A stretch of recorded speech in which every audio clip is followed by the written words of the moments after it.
POCSO को लिंग तटस्थ बनाया गया है कि किसी के साथ भी शोषण हो सकता है, कोई ऐसा नहीं कि इन्हीं के साथ हो या उन्हीं के साथ हो या उन्हीं के साथ हो या लड़कियों के ही साथ हो।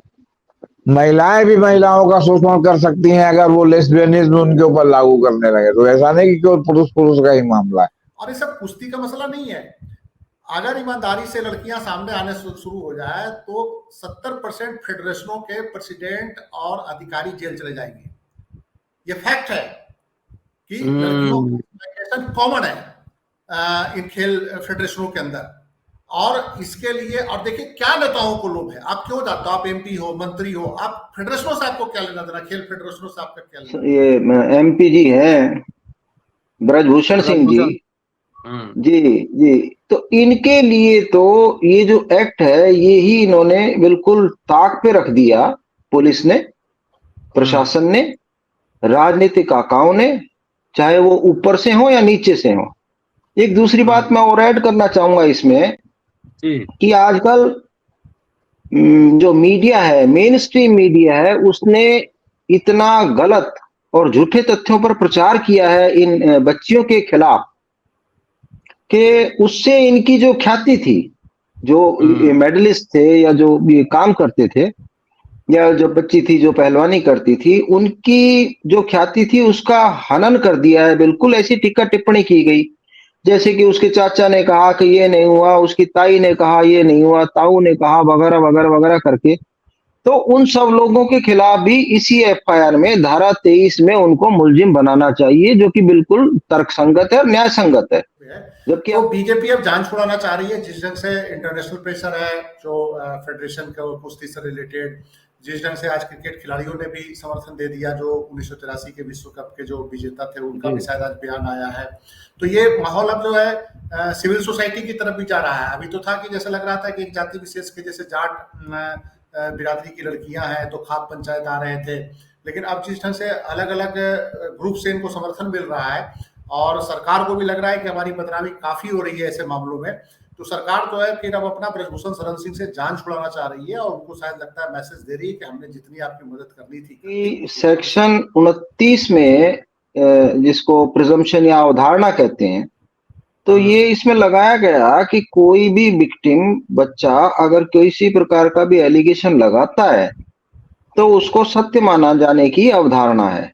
केवल एक बच्चे का स्टेटमेंट ही किसी भी व्यक्ति को, मुलजिम को सजा देने के लिए बहुत काफी है। लेकिन ब्रजभूषण शरण सिंह के सलाहकार या भाजपा के लोग या जो इनके सबसे बड़े चैंपियन है तुषार मेहता, सारे मामलों में सुप्रीम कोर्ट में पैरवी करते हैं, या सुनील उपाध्याय जो इनके जो है राजनीतिक टूल हैं, जो इनके मामलों को जो है वो पीआईएल के माध्यम से जो है राजनीतिक एजेंडे को सुप्रीम कोर्ट में उठाते रहते हैं।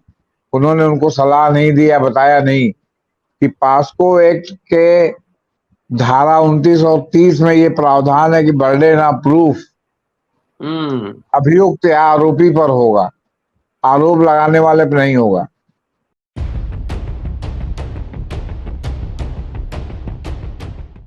आखिर ब्रजभूषण शरण सिंह में क्या ऐसी खास बात है जो गिरफ्तारी नहीं हो रही?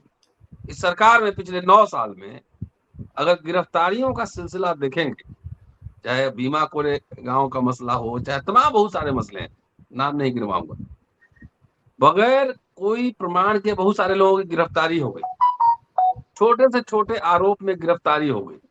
लेकिन जहां इतने संगीन आरोप लगे हैं, POCSO act, sexual harassment act, वहां पे सांसद ब्रजभूषण शरण सिंह की गिरफ्तारी नहीं हो रही। एफआईआर में क्या कंटेंट है ये पब्लिक हो गया है और आज दिन भर अखबारों से लेकर तमाम सोशल मीडिया में छाया हुआ है। किस इस तरह से महिला पहलवानों के साथ ब्रजभूषण शरण सिंह ने बर्ताव किया, व्यवहार किया, किस तरह से हैरेसमेंट हुआ, तमाम। इसी बीच पार्टी हाईकमान ने ब्रजभूषण शरण सिंह को अपने बयान को कंट्रोल करने की नसीहत दी है। 5 जून को अयोध्या में एक तरह से वो शक्ति प्रदर्शन था, रैली नहीं शक्ति प्रदर्शन था, उसको कैंसिल कर दिया गया है। लेकिन गिरफ्तारी क्यों नहीं हो रही है? और बहुत सारे लोग देश भर में लगातार खाप पंचायतें, कई सामाजिक संगठन, खिलाड़ियों के संगठन, अंतर्राष्ट्रीय संगठन महिलाओं के समर्थन में बोल रहे हैं, लेकिन तब भी ब्रजभूषण शरण सिंह की गिरफ्तारी नहीं। दोस्तों, रतनलाल बोल रहा हूं और आप देख रहे हैं अम्बेडकरनामा। 3 खास मेहमान हैं, अलग-अलग दृष्टिकोण से इस मसले को समझने की कोशिश कर रहे हैं। राकेश यादव जी हैं, पूर्व जज, रिटायर्ड सेशन जज हैं। जेपी सिंह साहब हैं, पत्रकार होने के साथ-साथ, संपादक होने के साथ-साथ एडवोकेट हैं। तो पॉस्को एक्ट के बारे में पहले भी हम इनसे चर्चा कर चुके हैं, लेकिन आज संदर्भ है, उसमें भी चर्चा फिर होगी। संजीव पांडे साहब हैं, पॉलिटिकल एनालिस्ट हैं और जर्नलिस्ट हैं। 3 खास मेहमान और 3 तरह से, 3 एंगल से समझने की कोशिश है। मैं इतिहास का छात्र हूं, तो मैं ऐतिहासिक दृष्टिकोण से बीच-बीच में इंटरवेंशन करता रहूंगा। लेकिन शुरू करते हैं, सबसे पहले जेपी सिंह साहब से पूछते हैं। आज तो पूरा हल चल रहा है इस मसले पर। देखिए सर, ब्रजभूषण शरण सिंह लगातार मीडिया के माध्यम से अपनी बेगुनाही का दबंगई से जो है वो क्या कहते हैं दावा कर, सबूत से दावा नहीं कर रहे, दबंगई से दावा कर रहे हैं। अभी 30 तारीख को ब्रजभूषण सिंह ने कहा कि आरोप लगाने वालों से पहले दिन भी मैंने पूछा था, आज भी पूछता हूँ, अब भी पूछता हूँ, कब हुआ, क्या हुआ, कैसे हुआ और क्या क्या हुआ, किसके साथ हुआ। गंगा में मेडल बहाने से मुझे फांसी नहीं होगी। पहलवान सबूत दें, अगर एक भी सबूत साबित हुआ तो ब्रजभूषण सिंह खुद फांसी पर लटक जाएगा। वो 7 रेसलर को, जिसमें एक जो है नाबालिग है, उसको लगातार जो है वो अपने शाब्दिक महाजाल से चुनौती दे रहे हैं। लेकिन ब्रजभूषण शरण सिंह के सलाहकार या भाजपा के लोग या जो इनके सबसे बड़े चैंपियन है तुषार मेहता, सारे मामलों में सुप्रीम कोर्ट में पैरवी करते हैं, या सुनील उपाध्याय जो इनके जो है राजनीतिक टूल हैं, जो इनके मामलों को जो है वो पीआईएल के माध्यम से जो है राजनीतिक एजेंडे को सुप्रीम कोर्ट में उठाते रहते हैं। उन्होंने उनको सलाह नहीं दी या बताया नहीं कि पॉस्को एक्ट के धारा 29 और 30 में ये प्रावधान है कि बर्डन ऑफ प्रूफ अभियुक्त या आरोपी पर होगा, आरोप लगाने वाले पर नहीं होगा। मतलब रेसलर्स पर बर्डन ऑफ प्रूफ नहीं है, burden of proof Brijbhushan Sharan Singh पर है। ये धारा 29 और 30 में प्रावधान है और ये एक प्रकार से सेमीफाइनल टेस्ट भी ये धारा पास कर चुकी है।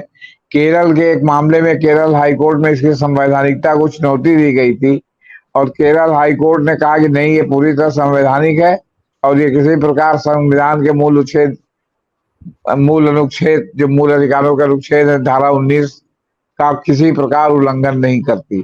तो ये संवैधानिक भी एक अदालत से घोषित हो चुकी है, ये दोनों धाराएं, कि बर्डन ऑफ प्रूफ आरोपी पर होगा।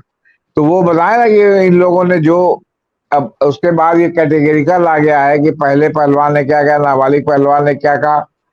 अब आप ये समझ लीजिए कि अगर आप किसी को हक करते हैं, माने आलिंगन में प्रेम से अगर भी आलिंगन करते हैं, तो जिसको आप आलिंगन अगर किसी नाबालिग को करते हैं तो उसको क्या महसूस होता है, इसके आधार पर आपका क्या कहते हैं ये पॉस्को एक्ट में आप पर आरोप बनेगा या नहीं बनेगा।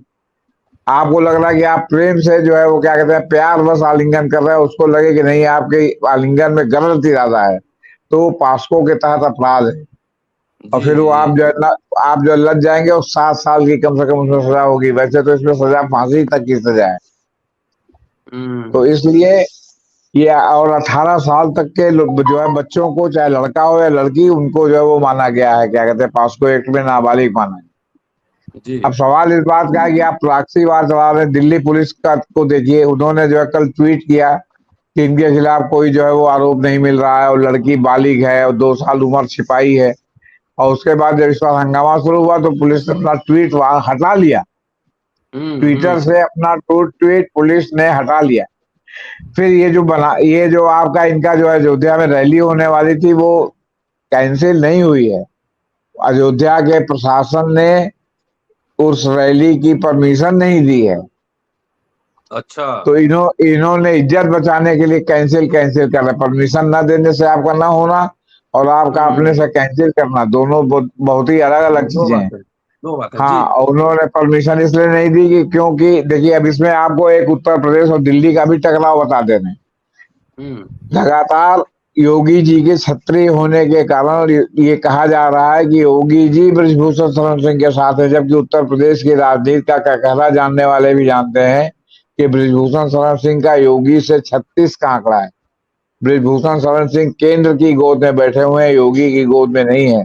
अगर बृजभूषण शरण सिंह योगी की गोद में होते तो जिस तरह शेरपुरिया गिरफ्तार हुआ है, जिस तरह योगी के खास जो है वो आपके वहां के सरिया वाले के यहाँ जो इनकम टैक्स का शेरपुरिया गिरफ्तार होने के बाद छापा पड़ गया है, उसको देखते हुए अगर ये योगी के नजदीक होते तब तक गिरफ्तार हो गए होते। ये केंद्र के नजदीक है, जिसमें केंद्र सरकार इनको लगातार जो है वहां के बैठे लोग लगातार इनको बता रहे हैं। किस समीकरण से बता रहे हैं? वोट के समीकरण से बता रहे हैं, तो वोट तो योगी को भी चाहिए, लेकिन योगी को इनकी परवाह नहीं है। तो योगी की सरकार ने इनको परमिशन नहीं दी। अब ये कह रहे हैं कि 5 दिन बाद करेंगे, 7 दिन बाद करेंगे। जब परमिशन आपको मिलेगी तब तो करेंगे। देखिए पहले परमिशन आपको मिलती है कि नहीं मिलती जी। तो ये वहां परमिशन नहीं मिली जी, तो इसलिए और जी और ये जो 29 और 30 है ना धारा, ये बड़ी खतरनाक धारा जो बर्डन ऑफ प्रूफ आपके ऊपर डालती है। अब आप बताइएगा कि हाँ उस रेट को हम वहां थे कि नहीं थे, हमारा मोबाइल था कि नहीं था, हमने ये ऑफर किया था कि नहीं किया था, जो लड़कियों ने अलग अलग आरोप लगाया है। यहाँ तक कि इन्होंने जो है वो क्या कहते हैं सेक्स का भी जो है लालच दिया था, सेक्स के बदले जो है कंसिडरेशन का भी लालच दिया था लड़कियों को। तो क्या नहीं किया था जब आप उसका पूरा आरोप पत्र पढ़ेंगे लड़कियों का जो FIR में दर्ज है, चाहे नाबालिग लड़की हो या बालिग लड़की हो, तो इनके प्रणय निवेदन में या सेक्स निवेदन में कोई कमी कहीं नहीं थी आप सरकार जी। चलिए, अब राकेश जी जज रहे हैं, सेशन जज रहे हैं, जरा राकेश जी से एक इनिशियल टिप्पणी ले लेते हैं कि इस तरह के आज अखबार में हमने पढ़ा और सोशल मीडिया पर टी शर्ट उतारने से लेकर और तमाम आपने पढ़ा ही होगा, कानून क्या कहता है? अगर आप इस जगह पर होते हैं तो आप कैसे रिस्पॉन्ड करते पूरे मसले को? जी सबसे पहले तो सर ये देखना है कि ये कानून बना क्यों था। जी। पहले आईपीसी में सेक्शन 354 का प्रावधान था, तो 354 उसके बाद इसमें अमेंडमेंट हुआ, संशोधन हुआ, 354A B C D वगैरह ये किए गए।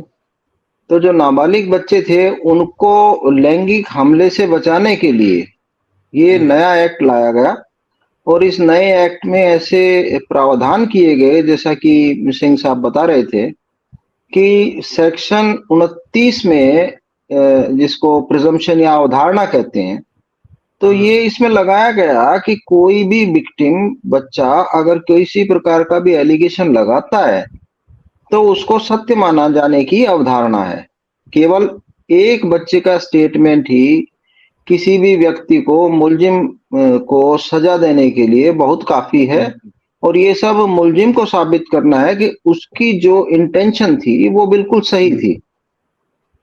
दूसरा सर इसमें ये है कि सेक्शन 30 जो है उसमें अवधारणा जो है उससे भी आगे जाकर के आपराधिक मानसिक दशा की अवधारणा, कल्पेबिलिटी जो है उसके ऊपर लिखा गया है कि अगर कोई भी व्यक्ति किसी भी तरह का इस प्रकार का अपराध करता है जो पोक्सो एक्ट में वर्णित है, जैसे कि मान लो कोई किसी नाबालिग को कोई भी छू देता है या किसी तरह का, जैसे शर्ट उतारने की बात है या मोलेस्टेशन की बात है या कुछ इस तरह के प्रलोभन देने की बात है, अगर ऐसा कोई भी एलिगेशन लगता है तो उस सूरत में ये माना जाएगा कि जिस व्यक्ति ने भी ऐसा किया है उसकी जो मानसिक दशा थी वो आपराधिक दशा थी और इसी की अवधारणा लेकर के उसका फैसला किया जाएगा। मैंने तो मेरे कैरियर में देखा नहीं कि किसी भी मुकदमे में जिसमें विक्टिम ने अगर एक बार बयान दे दिया तो केवल 4 लाइन ही काफी है उसे सजा देने के लिए, और बहुत ही कम केसेस ऐसे होते हैं जिनमें सजा नहीं दी जाती और मुलजिम बरी हो जाता है। विक्टिम ने अगर एक कोर्ट में आके एक बार ये कह दिया कि इस तरह से इस व्यक्ति ने मेरे साथ इस तरह का व्यवहार किया था, तो उस व्यवहार के उस 3 लाइन की स्टेटमेंट पे भी जजेस सजा दे देते हैं। तो आप देखिएगा कि ये जो इनका मुकदमा चल रहा है, जो हमारे ये एमपी जी हैं ब्रजभूषण सिंह जी, जी जी, तो इनके लिए तो ये जो एक्ट है ये ही इन्होंने बिल्कुल ताक पे रख दिया। पुलिस ने, प्रशासन ने, राजनीतिक आकाओं ने, चाहे वो ऊपर से हो या नीचे से हो। एक दूसरी बात मैं और ऐड करना चाहूंगा इसमें कि आजकल जो मीडिया है, मेन स्ट्रीम मीडिया है, उसने इतना गलत और झूठे तथ्यों पर प्रचार किया है इन बच्चियों के खिलाफ कि उससे इनकी जो ख्याति थी, जो मेडलिस्ट थे या जो ये काम करते थे, या जो बच्ची थी जो पहलवानी करती थी, उनकी जो ख्याति थी उसका हनन कर दिया है। बिल्कुल ऐसी टीका टिप्पणी की गई, जैसे कि उसके चाचा ने कहा कि ये नहीं हुआ, उसकी ताई ने कहा ये नहीं हुआ, ताऊ ने कहा, वगैरह वगैरह वगैरह करके। तो उन सब लोगों के खिलाफ भी इसी एफआईआर में धारा 23 में उनको मुलजिम बनाना चाहिए, जो कि बिल्कुल तर्कसंगत है और न्याय संगत है।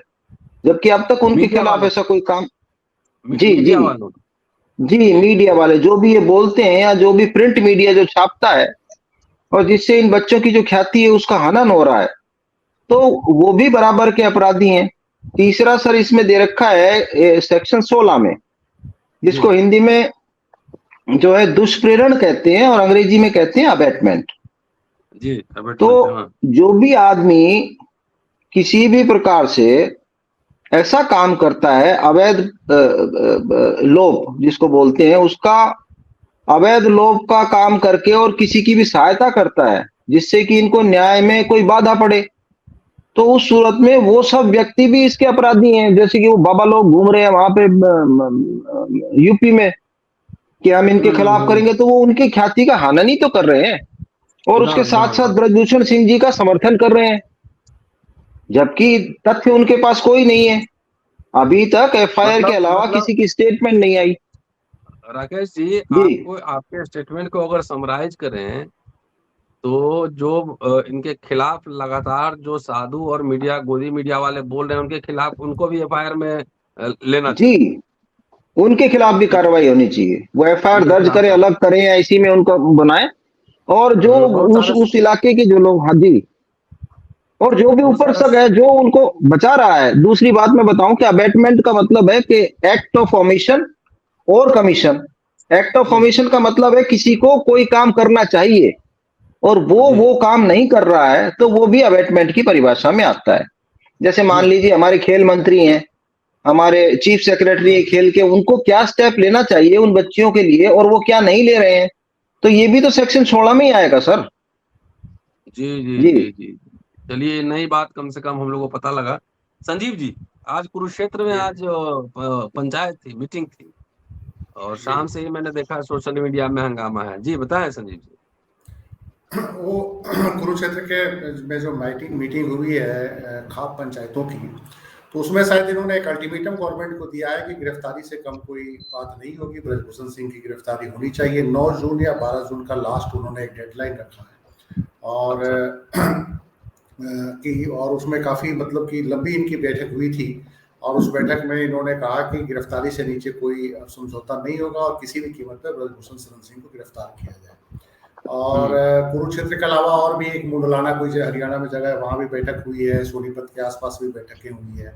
तो बैठकें तो काफ़ी हुई है। कल वहाँ पे हुई थी, क्या कहा जाता है, उत्तर प्रदेश के जो मुजफ्फरनगर डिस्ट्रिक्ट में या मेरठ डिस्ट्रिक्ट में कहीं पे बैठक हुई थी इनकी, खाप पंचायतों की एक मीटिंग हुई थी। तो खाप पंचायतों की जो बैठक हुई थी, आज जिस तरीके से मैंने जो देखा ना कि अखबारों में जिस ढंग से एफआईआर का विस्तृत जो विवरण आया है, तो मैंने कुछ लोगों से बात करी, तो मुझे जहाँ तक अब संकेत लग रहा है कि ब्रजभूषण शरण सिंह की साथ अब शायद केंद्र सरकार लंबे समय तक नहीं देगी और उनका साथ छोड़ देगी, क्योंकि जो अखबारों को आज जो जिस ढंग से अखबारों से प्रेशर बना, और ये भी बताया जा रहा है कि वो सरकार अब ये कहना चाहती है ब्रजभूषण शरण सिंह जी को कि भाई अब हम बहुत ज़्यादा देर तक आपको बचा नहीं सकते, बहुत ज़्यादा प्रेशर है और बताने में ही आ रहा है कि ये स्पेशल रूप से 2 अखबारों का अवेलेबल भी कराया गया तरीके से, और उसके बाद FIR की पूरी कॉपी पूरी के पूरी इंडियन एक्सप्रेस और दिल्ली में शायद फ्रंट पेज पे पूरा ही छापा है इसको, फ्रंट पेज पे FIR की कॉपी,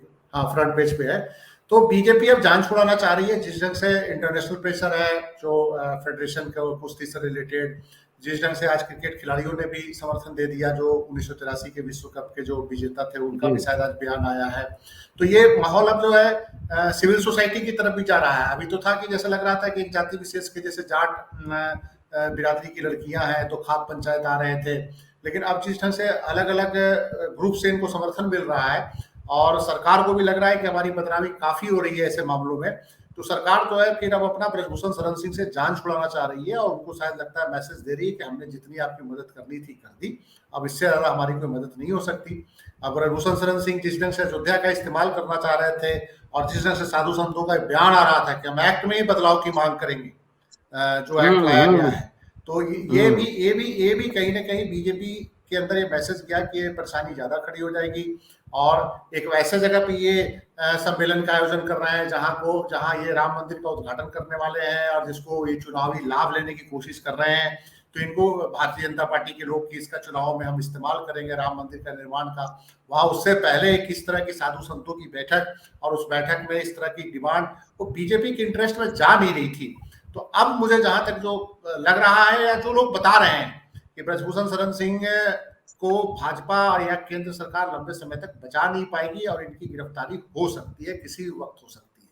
हालांकि जितना भी भारतीय जनता पार्टी ने इनको बचाने की कोशिश करी, जितना राजनीतिक नुकसान भाजपा को हो चुका है और उसका हमको नहीं लगता कि वो राजनीतिक नुकसान की भरपाई हो पाएगी, लेकिन अब इतना प्रेशर पड़ चुका है कि शायद केंद्र वाले जो है वो बचाने के लिए अब तैयार नहीं है, जो मेरी जानकारी है। जेपी सर, स्वामी चिन्मयानंद, उसके अलावा तमाम उत्तराखंड के मसले और अभी यूपी भवन में एक पकड़ा गया अपराधी कौन, महाराणा प्रताप सेना का राष्ट्रीय अध्यक्ष बताता है, इन तमाम मामले जिसमें बीजेपी के नेता या उनके मंत्री या एक्टिविस्ट, यहाँ तो 2 मंत्रियों की भी बात हुई है, नाम नहीं बताया गया, उसको बताना चाहिए था कि अगर जितने ये सरकारी लोग होते हैं उसको लेकर बीजेपी एकदम प्रोटेक्टिव हो जाती है। देखिए यूपीए की सरकार थी तो उनके मंत्री ही उस समय जेल गए थे, चाहे राजा हो चाहे लालू प्रसाद जी हो, तमाम लोग जेल गए थे, लेकिन एक पर एक अपराधी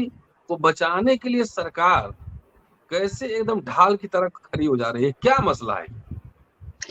मसला क्या है, कानून का माहौल उड़ रहा है। जब 2930 में पास्को एक्ट में प्रावधान है कि बर्डन ऑफ प्रूफ आरोपी को रहेगा, तो आरोपी को साबित करना है कि वो बियॉन्ड डाउट निर्दोष है, और वो आरोपी जो है आरोप लगाने वालों से सबूत मांग रहा है और वो भी पब्लिकली मांग रहा है, पुलिस मूक दर्शक बन के देख रही है। पुलिस क्यों नहीं जो है उससे कहती है कि तुम बताओ कि तुम जो है बियॉन्ड डाउट निर्दोष हो, तुम हमको सबूत दो। पुलिस जो कह रही कि जांच में सबूत नहीं मिला और ट्वीट करके हटा ले रही है, तो किसकी जांच कर रही है? ब्रजभूषण शरण सिंह की जांच कर रही है, लड़कियों की जांच कर रही है? उसको तो ब्रजभूषण शरण सिंह की जांच करनी चाहिए, उनसे पूछताछ करनी चाहिए कि आप बताइए बियॉन्ड डाउट कि आप जो है निर्दोष हैं, तो हम आपको क्लीन चिट दें। वरना आप कैसे कह सकते, जब उनके ऊपर बर्डन ऑफ प्रूफ है तो बर्डन ऑफ प्रूफ लड़कियों पर डालने का क्या मतलब है? तो सीधे सीधे है ना कि आप जो है अपने मनमानी व्याख्या जो है किसी कानून की कर रहे हो। कानून भी सरकारी ने बनाया है, किसी जनता ने या प्राइवेट ने नहीं बनाया है। होता यह है कि जब कोई प्रभावशाली व्यक्ति, सत्ताधारी व्यक्ति, दल से जुड़ा व्यक्ति किसी इस तरह के किसी मामले में इन्वॉल्व हो जाता है या फंसता है या फंसाया जाता है, तो उसके लिए कानून का अनदेखी करना या उसका उल्लंघन करना या उसको डाइल्यूट करने की बात करने जैसी बात उठने लगती है। अरे भाई, जब आपने आम आदमी के लिए एक कानून बनाया तो आम आदमी में सो काल खास आदमी की कोई परिभाषा तो है नहीं कानून की नजर में कि इनके लिए कोई और कानून होगा, उनके लिए कोई और कानून होगा। और न ये वैदिक काल है जहाँ उच्च वर्ण के लोगों के बलात्कार के लिए जो है दूसरी सजा थी और निम्न वर्ण के लोगों के बलात्कार के लिए दूसरी सजा थी।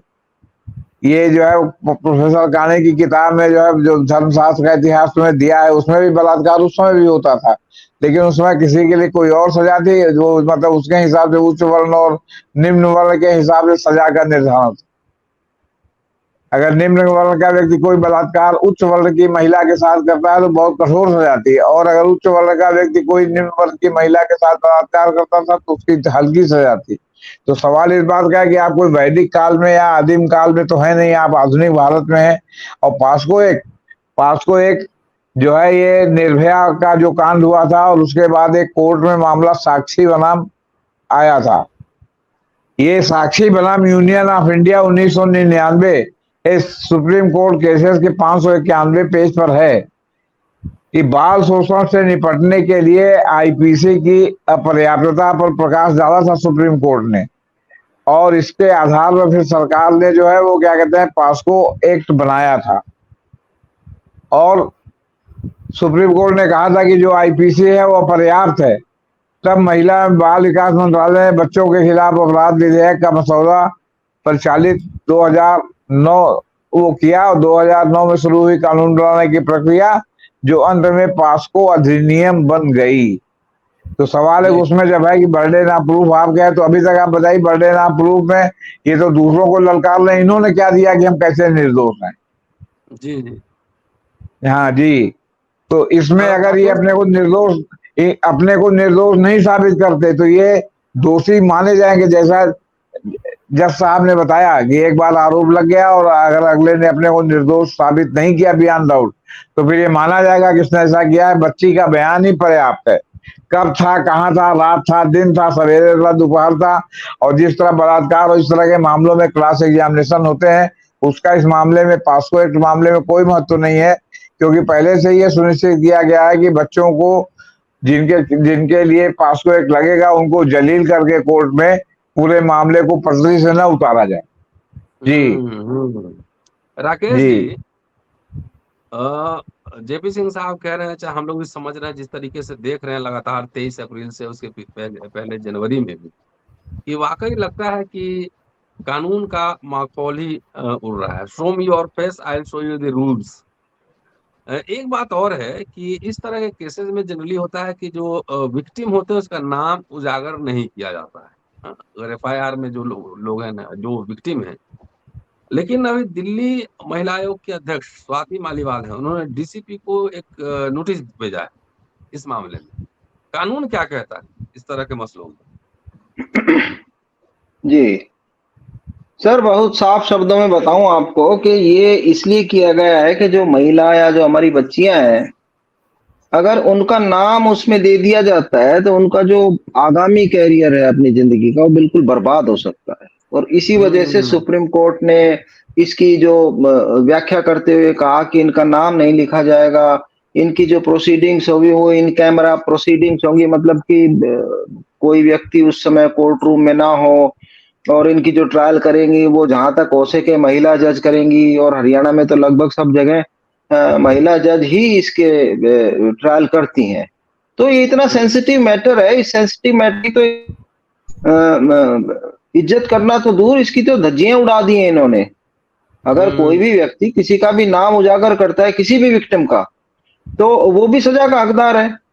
अब पता नहीं हो कैसे रहा है, मेरे तो यही समझ में नहीं आता है। कभी किसी का नाम सोशल मीडिया पर आ रहा है, कभी किसी का नाम सोशल मीडिया पर आ रहा है, लोग डिफरेंट कॉन्स्पिरेसी थ्योरीज बना रहे हैं कि भाई इनका नाम क्यों नहीं आ रहा है। ये तो इस यहाँ तक भी एलिगेशन लगे हैं इन पे कि जो स्टेटमेंट रिकॉर्ड की जा रही थी उस समय कभी कैमरा ऑफ कर देते थे, कभी ऑन कर देते थे, कोई मजिस्ट्रेट के सामने ढंग से किया नहीं इन्होंने। तो इनकी तो इनिशियल स्टेटमेंट और 164 सीआरपी की पीसी की जो स्टेटमेंट है बच्चों की, वो सफिशिएंट प्रूफ है। और अगर ऐसा कोई भी प्रूफ है तो पुलिस की ये बाउंडन ड्यूटी है कि जो भी एक्यूज्ड है उसको अरेस्ट करे। अभी अरेस्ट करना तो दूर, आपने देखा ही होगा कि दिल्ली पुलिस का हवाला देते हुए एएनआई ने एक जो है स्टेटमेंट दे दी कि ऐसा कोई सबूत नहीं मिला जिससे साबित हो सके कि ब्रजभूषण सिंह ने ऐसा कोई बयान दिया है। दूसरा, फिर उन्होंने उसको डिलीट कर दिया, दिल्ली पुलिस ने कह दिया कि हमने कोई ऐसा स्टेटमेंट नहीं दिया। तो इन सब के खिलाफ जो है इनके खिलाफ भी एक्शन लेना चाहिए, पेनल एक्शन है, और जो भी गवर्नमेंट है उसको लेना चाहिए ऐसा। जी संजीव जी, जी वाकई धज्जियां उड़ाई जा रही है सारे कानून। देखिए, इस केस में स्पेशल दो बातें मुझे नजर आई। सामान्य रूप से इस तरह के जो रेप लॉ में और ये जो बच्चों को लेकर जो ये लॉ बना है उसमें जनरली तो यही देखने में आता है कि पुलिस को जैसे ही कंप्लेन आती है उसी समय पुलिस एफआईआर रजिस्टर कर देती है। लेकिन ये शायद पहला ब्रजभूषण शरण सिंह का ऐसा केस मुझे नजर आया जिसमें पुलिस ने एफआईआर कई दिनों बाद सुप्रीम कोर्ट के ऑर्डर के बाद जब सुप्रीम कोर्ट में मामला गया तब इन्होंने किया। तो ऐसा जनरली होता नहीं है। आम लोगों को जो आम लोगों के खिलाफ जब कोई थाने में कंप्लेन जाती है तो ऐसा मैं देखा हूं कि पुलिस ने कोई प्रिलिमिनरी इंक्वायरी और जांच शुरू करी हो, एफआईआर तो तुरंत ही होती है। सेकंड जो सबसे बड़ी बात है कि 164 इमीडिएट 24 घंटे के अंदर मेरी जानकारी में हो जाती है। मजिस्ट्रेट के सामने जो लड़कियों का बयान था वो हो जाना चाहिए था। 164 तब हुआ जब लड़कियां कोर्ट में गई, नीचे जो दिल्ली के जो जिला अदालत में जो संबंधित कोर्ट होगा जब वहां गई तब कोर्ट ने जब पूछा कि 164 हुआ कि नहीं हुआ तो हमको लगता है कई दिनों बाद मजिस्ट्रेट के सामने 164 का बयान हुआ। तो ये पहला ऐसा केस है भारत के इतिहास में कोटेड होगा जिसमें एफआईआर भी तब हुआ है जब सुप्रीम कोर्ट ने हस्तक्षेप किया है और 164 जब तब हुआ जब लोअर कोर्ट में मामला गया। सेकंड तो एक बड़ा इंपॉर्टेंट सवाल है कि आखिर ये देखिए 140 करोड़ की आबादी है। हम लोग नियमित रूप से बोलते हैं कि 140 करोड़ की आबादी में हमारे बच्चे मेडल लेके नहीं जाते। हमारे खेल फेडरेशन में बहुत सारे लोग अपनी लड़कियों की इज्जत के कारण उनको खेलों में डालने से अवॉइड करते हैं। मैंने कई लोगों को देखा है बात करते हुए कि नहीं यार वहां पे कोच बड़े बदमाश होते हैं, वहां पे बड़ा लड़कियों के साथ दुर्व्यवहार होता है। ये नॉर्मल है, आप किसी भी खेल में चले जाइए और जितने फेडरेशन है कि लड़कियों के साथ गलत व्यवहार होता है, ये नॉर्मल है। चाहे वो कोच कर रहे हो, चाहे फेडरेशन में जो काबिज अधिकारी हो, चाहे जो उनके फेडरेशन में जो पॉलिटिशियंस काबिज हैं। सबसे बड़ी बात है कि पॉलिटिशियंस वहां कर क्या रहे हैं फेडरेशन में। दुनिया का कौन सा ऐसा एक देश है बताएं जो बड़े देश जो बहुत मेडल लेते हैं कहते हैं। चाइना लेके बहुत मेडल आता है, साउथ कोरिया लेके बहुत मेडल आता है, जापान, अमेरिका, ये सब बड़े मेडल जीतने वाले कंट्री हैं। कहीं ऐसा उदाहरण मिलता है कि कोई पॉलिटिकल पार्टी का लीडर जो है फेडरेशन पे कब्जा किए हुए और तमाम इनके हम तो बहुत नीचे आते हैं। 1-2 ब्रॉन्ज मिल जाए, 1-2 गोल्ड मेडल मिल जाए तो हम तो नाचते हैं।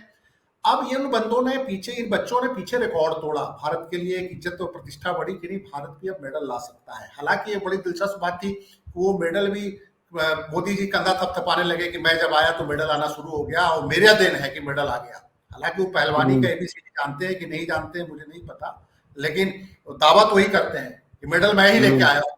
ये जो बच्चे जो लेके मेडल आए, चाहे वो नीरज चोपड़ा लेके आया, चाहे लड़कियां लेके आई जो गोल्ड मेडल। अब सवाल यह है कि कौन अगर इस तरह की घटना होगी तो अपनी लड़कियों को स्पोर्ट्स में डालेगा। और ये सब कुश्ती का मसला नहीं है। अगर ईमानदारी से लड़कियां सामने आने शुरू हो जाए तो 70% फेडरेशनों के प्रेसिडेंट और अधिकारी जेल चले जाएंगे। ये फैक्ट है कि लड़कियों की कॉमन है इन खेल फेडरेशनों के अंदर। और इसके लिए और देखिए क्या नेताओं को लोभ है। आप क्यों जाते हो, आप एमपी हो, मंत्री हो, आप फेडरेशनों से आपको क्या लेना देना, खेल फेडरेशनों से आपका क्या लेना देना। क्रिकेट में भी नेता है हर जगह, हर स्टेट का जो क्रिकेट बोर्ड है वो नेता बना हुआ है, वो नेता अध्यक्ष कब्जा किए हुए है। अमित शाह के बेटे को पता नहीं खेल कूद का कुछ बल्ला बुल्ला पकड़ने भी आता है कि नहीं है, वो बैठा हुआ है उसमें क्या कहा जाता है, कौन सा फेडरेशन है, क्रिकेट फेडरेशन के जनरल सेक्रेटरी बने हुए हैं। इसी ढंग से पहले अरुण जेटली कब्जा करके बैठे हुए थे। आखिर ये करते क्या है, इनका वाला लेना देना क्या है भाई खेलों से? खेलते हैं नहीं, एबीसीडी इनको आता नहीं खेल का, वहां फेडरेशनों पे कब्जा करके क्या करते हैं। ब्रजभूषण शरण सिंह कह रहे थे हम आपको इतना पैसा देंगे, उतना पैसा देंगे। आपके पास इतना पैसा कहां से आ रहा है भाई? पर्सनली आप जो ऑफर कर रहे हो कौन सा पैसा लगा रहे हो?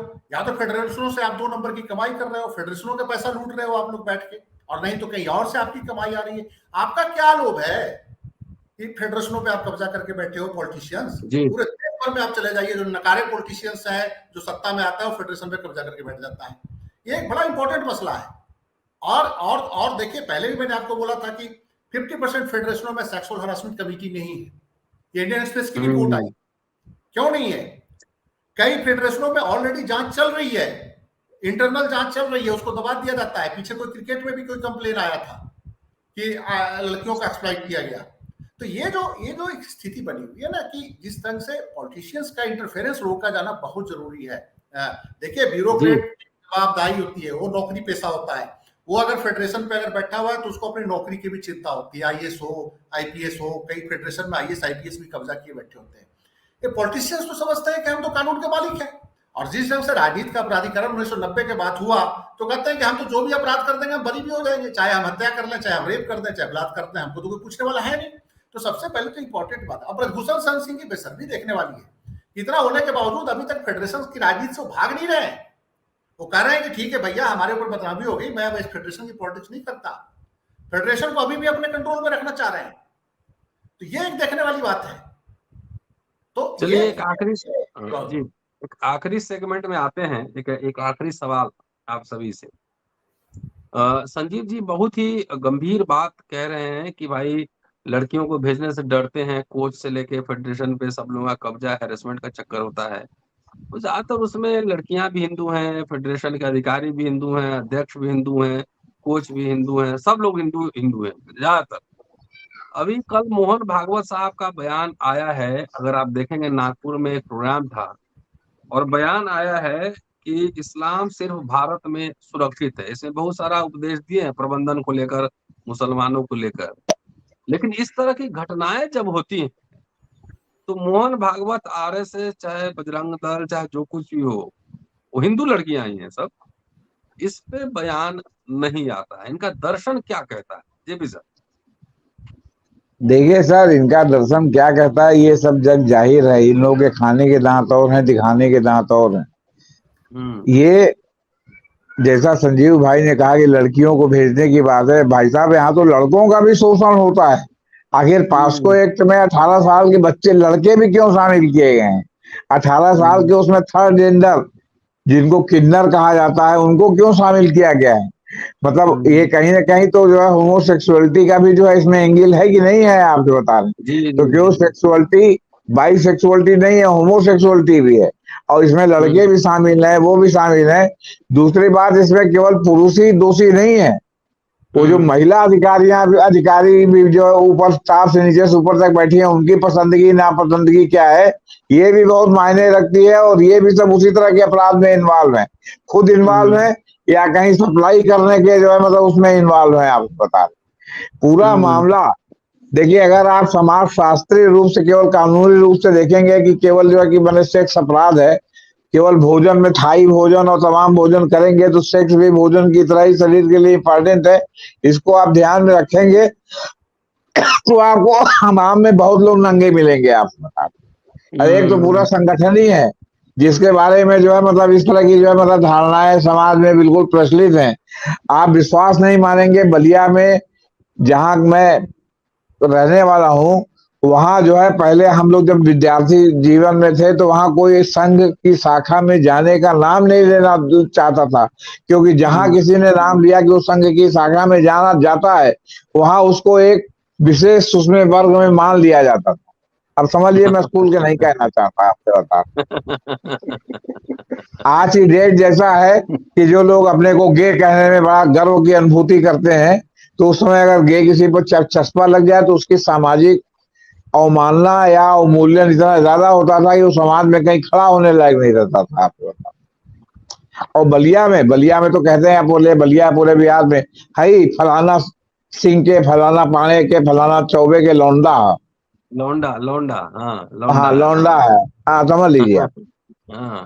तो बात यह है कि आप लोग, हाँ जी, हाँ बोलिए। तो सवाल है कि ये जो है इसलिए पास्को को लिंग तटस्थ बनाया गया है कि किसी के साथ भी शोषण हो सकता है। कोई ऐसा नहीं कि इन्हीं के साथ हो या उन्हीं के साथ हो या उन्हीं के साथ हो या लड़कियों के ही साथ हो।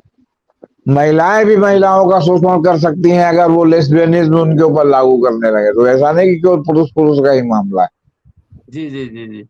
हाँ, तो ये इस तरह हरियाणा में रहते हैं जी, और लंबे समय तक आपने जो है न्यायालय में सेवा दी है जज के तौर पर। थोड़ा समाज शास्त्रीय दृष्टिकोण से देखें तो वहां तो यादव को भी हिंदू बनाने में पूरा घी लगा देता है आरएसएस और तमाम जाट को भी। लेकिन ये मामला ऐसा है, इसमें तो सब हिंदू चल रहा है, पूरा चुप्पी है आरएसएस चीफ। जी, आजकल हमारे यहाँ एक बड़ी मजेदार बात प्रचलित हो रही है हमारे एरिया की, तो मैं बता ही सकता हूँ, बाकी हरियाणा का तो मेरे को ज्यादा नहीं पता है कि भाई अब की बार जो है ना भारतीय जनता पार्टी उन लोगों को अपने पदाधिकारी बनाएगी जो लोग यादव हैं या सैनी हैं या इस तरह से हैं, और लगता है इस बार टिकट भी उन्हीं लोगों को मिलेगी जो इस प्रकार की जातियों से आते हैं। तो लोग कहते हैं कि भाई इनको टिकट जब दी जाती है जब भारतीय जनता पार्टी हारने का पक्का पक्का हो जाता है कि भाई भारतीय जनता पार्टी हारेगी हारेगी, तो तब इन लोगों को टिकट दी जाती है। और जहां तक आपने दर्शन की बात की, तो देखिए भारतीय दर्शन तो बहुत बड़ा है। जहां तक हिंदू दर्शन का सवाल है, हमारी जो हिंदू धर्म शास्त्र है उनमें अच्छी और बुरी दोनों बातें हैं। जहां तक महिलाओं का सवाल है, साफ तौर पर मनुस्मृति में लिखा हुआ है कि जहां पर नारी का सम्मान होता है वहीं पर देवता बसते हैं, नंबर एक। उसी मनुस्मृति में ये भी लिखा हुआ है कि किसी के साथ कोई किसी जाति विशेष का व्यक्ति कोई अगर दुराचार करता है तो वो उस जाति का है तो उसको इतनी सजा है, फला जाति का है तो उसको इतनी सजा है। तो जो सवर्ण जाति के लोग हैं उनकी सजा कम है, बहुत कम है, मिनिमल। अगर आप कभी मनुस्मृति आपने तो पढ़ी होगी, तो एक देखिए आप कि उसमें लिख रखा है कि भाई उनको गांव से एक दिन के लिए बाहर कर दो और फिर उनको वापस ले आओ। एक आदमी के लिए है कि उसको जो है आप 1 साल के लिए बाहर कर दो, और तीसरे आदमी के लिए है कि उसको हमेशा के लिए गांव से बाहर कर दो। तो ये जो विरोधाभास है दर्शन शास्त्र में, ये कभी से चलता आया है, आज भी चल रहा है। महिलाओं की दशा हमारे धर्म शास्त्रों के मुताबिक जो हमारे हैं उनमें केवल उपभोग की वस्तु माना गया उनको। आप द्रौपदी का उदाहरण ले लीजिए, आप सीता जी का उदाहरण ले लीजिए, आप मंथरा जी को देखिए, आप कैकेयी जी को देखिए, आप किन्हीं को भी देखिए, उनको सबको हमेशा उपभोग की वस्तु माना गया। और एक बार मैंने किन्हीं पुरोहित जी से कह दिया था कि आपको तो 16 संस्कार आते हैं, तो आपकी बड़ी मेहरबानी होगी अगर आप हमारे को जो है गर्भ धारण संस्कार के बारे में बताएं, और मैं 1500 आदमी भी इकट्ठे कर दूंगा। तो आप हमें कृपया जो है वो गर्भ धारण संस्कार के बारे में खुल करके अपना प्रवचन दें। तो वो बेचारे भले आदमी थे, बहुत अच्छे आदमी थे। उन्होंने कहा जी कि देखो ये हम तो कभी करवाते नहीं जी, और हम इसके बारे में पब्लिक में कभी कहेंगे भी नहीं। तो यहाँ तो पता नहीं अजीब अजीब बातें हैं, उनके बारे में तो क्या ही कहा जाए। बाकी महिलाओं के बारे में जो इस संस्कृति को मानता है, हिंदू धर्म में 2 तरह की संस्कृति है, एक पॉजिटिव और नेगेटिव। तो जो नेगेटिव लोग हैं, जो नेगेटिव संस्कृति को मानते हैं जिससे कि दूसरों का शोषण हो सके, वो लोग आज भी महिलाओं का सम्मान नहीं करते हैं। आप देख लीजिए सरकार के अंदर महिलाओं का कितना सम्मान है। हमारे प्रधानमंत्री जी महोदय को कम से कम एक बार बोलना तो चाहिए था कि भाई इन बच्चियों के साथ जो हो रहा है बिल्कुल गलत है, और उसकी निष्पक्ष रूप से जांच की जाएगी। अब ब्रजभूषण सिंह जी को इतने बड़े आदमी थोड़े ही हैं कि उनके लिए पूरा कानून बदल दिया जाए। कम से कम कानून में विश्वास तो होना आदमी का। जब तक कानून में और संविधान में आम लोगों का, आम जनता का विश्वास नहीं होगा, तब तक ये कोई दर्शन शास्त्र चलने वाला नहीं है।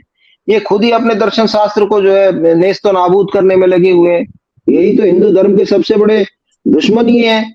और जहां तक बाकी हम जैसे किसान लोगों की बात है, उनका इन चीजों से कोई मतलब नहीं है। कुछ लोग जो है वर्टिकली इसमें घुसना चाहते हैं कि भाई हम भी पूजा पाठ कर लें, थोड़ा हम भी मंदिर चले जाएं तो हम भी थोड़े बढ़िया हो जाएंगे, थोड़ा सा हम ये कुछ वो कर दें, रात को करते हैं रथ जगह कर दे तो धार्मिक हो जाएंगे, और कुछ जो है वो सवामणि कर दे तो धार्मिक हो जाएंगे। इस तरह के प्रयोजन करने में कोई पीछे नहीं हट रहा है। किसी भी जाति का आदमी हो, सवर्ण हो या कोई भी हो, या पिछड़ी जाति का आदमी हो, कैसा भी हो, दलित हो, वो पता नहीं, मेरे तो समझ में नहीं आता जी वो करते क्यों है।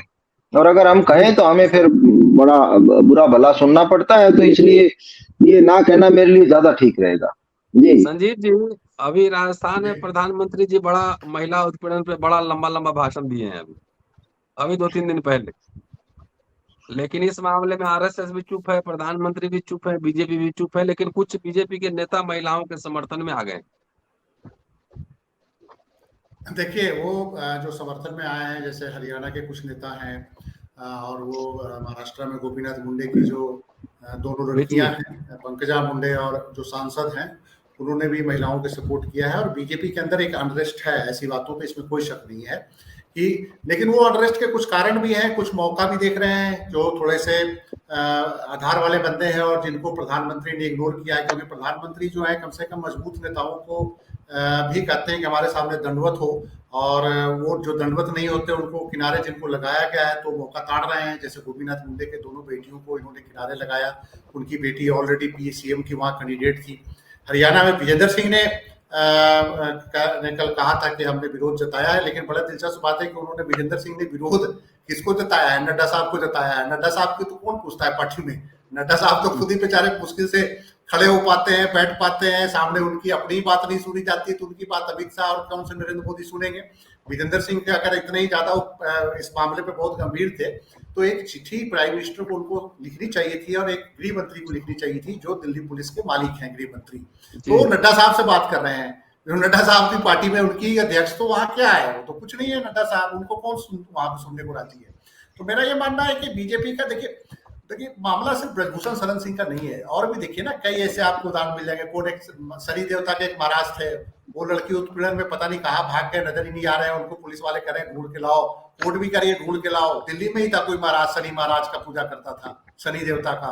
एक और कोई दीक्षित है, कल उसको दिल्ली हाईकोर्ट ने कहा है कि वो किधर है, उसको ढूंढ के लाओ, वो किधर भाग गया लड़कियों के साथ बड़ा। हाँ, वो वीरेंद्र दीक्षित उसको ढूंढ रहा है। वो बड़ी एक लंबी लिस्ट है।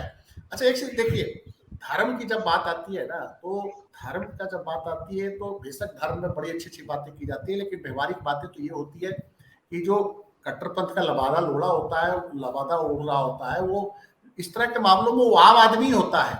और ये कोई सिर्फ हिंदू धर्म की बात नहीं है। आज मैं कहीं पढ़ रहा था, कोई पास्टर था केरला का, उस पर भी इस तरह के आरोप लगे थे और उसको शायद छोड़ना पड़ गया। वो कम से कम इतना शर्म रखते हैं कि जिसपे आरोप लगता है उसको किनारे कर देते हैं। हमारे वाले तो बैठा के रखते हैं कि नहीं, जब तक पूरे तरह से। ऐसे बहुत सारे आपको मौलानाओं में भी लग जाएगा। बहुत सारे पढ़े लिखे मुसलमान अपने बच्चों को मदरसे में नहीं भेजते। एक कट्टरपंथी जो मिजाज है उसका, उस पर एक रिसर्च होना चाहिए कि कट्टरपंथी मिजाज में इस तरह के जो यौन उत्पीड़न का क्या कारण है। वो सिर्फ हम एक धर्म तक नहीं मानते, दुनिया के तमाम धर्मों में ये इस तरह का लड़कों का यौन उत्पीड़न हर जगह है। लड़कों के, जैसे भी जेपी सिंह जी बोल रहे थे जिस चीज को, तो मैं कहता हूँ कि सिर्फ हिंदू धर्म तक लिमिट नहीं है। दुनिया के तमाम धर्मों में जो कट्टरपंथी समाज है वो लड़कों को भी नहीं बख्शता है। अब ये देखिए कि साधु संत जो है ब्रजभूषण शरण सिंह के साथ कर रहे हैं कि हम एक्ट ही बदल देंगे। अरे तू क्यों डर रहा है भाई? तूने किसी का उत्पीड़न कर रखा है, किसी लड़के का, तू क्यों घबरा रहा है? इसका मतलब है कि कहीं ना कहीं कई लोगों में डर है कि कहीं हमारा पोल ना खुल जाए और कहीं पुलिस हमारे पीछे न लग जाए। तो ब्रजभूषण शरण सिंह तो ताकतवर आदमी है। जी चलिए, बहुत बहुत बढ़िया शानदार बातचीत हुई। उम्मीद करता हूँ कि कानून के रखवाले कानून के हिसाब से काम करेंगे और जो अभियुक्त हैं जल्द से जल्द उनकी गिरफ्तारी होगी। आप सभी का शुक्रिया। जेपी सर कुछ कहना चाह रहे हैं? सर ये धर्म की बात आप क्या करेंगे? जहां पर देवदासी प्रथा हो, सार्वजनिक रूप से जो है वो क्या कहते हैं धार्मिक प्रोस्टिट्यूशन के लिए धर्म का इस्तेमाल किया जा रहा हो, जहां आपका जो है तमाम छोटी छोटी नाबालिग लड़कियों को साध्वी बनाने के नाम पर जो है जीवन व्रती बना दिया जा रहा हो, चाहे नंस के रूप में हो, साध्वी के रूप में हो, कुछ भी रूप में हो। मैं तो कह रहा हूं कि मैं किसी की अवमानना नहीं कर रहा हूं, मैं तो कह रहा हूं टेस्ट केस में आप जो है क्या कहते हैं उनका वो करा के देखिए, परीक्षण करा के देखिए। टेस्ट केस में नहीं, नार्को टेस्ट में उनका शारीरिक टेस्ट करा के परीक्षण में देखिए कि वो कितनी जो है उनका जो है वो वर्जिनिटी है कि नहीं है। वही नहीं, मैं तो यहां तक कह रहा हूं कि जो असम राइफल, सीआरपीएफ, बीएसएफ में जो नए रंगरूट भर्ती होते हैं, जरा उनका टेस्ट करा के देखिए कि कितने जो है वो ट्रेनिंग पीरियड में सेक्सुअल असॉल्ट से बचते हैं। जी चलिए, आप सभी का बहुत बहुत शुक्रिया। और ये देखकर ही अम्बेडकरनामा बहुत ही शानदार बातचीत हुई है और उम्मीद करता हूँ कि कानून के रखवाले कानून के हिसाब से काम करेंगे और जल्दी ही आरोपी अभियुक्त की गिरफ्तारी होगी। शुक्रिया आप सबका, शुक्रिया।